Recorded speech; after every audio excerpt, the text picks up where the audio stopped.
walang makakatalo sa batch namin.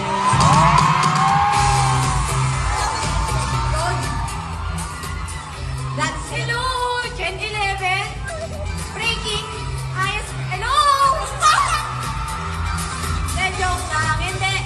Kaya walang makakatalo sa batch namin kasi lahat kami very genuine, very authentic. Akala nga namin, di ba, walang nanonood, kaya ganun yung mga ugali namin, di ba? Magpasensya nyo Tapos na. may live pa pala no, Diba? oh my gosh. Wala kami kaalam-alam na, wow, ang daming edit salamat Ayun. Kaya, syempre, para sa amin lang yun, walang syempre, batch namin yun eh. Yeah! Ano daw? In short, siguro yung pagiging authentic ng bawat housemate, yun yung naging reason kung bakit sobrang unforgettable ng season na ito. Tama naman, agree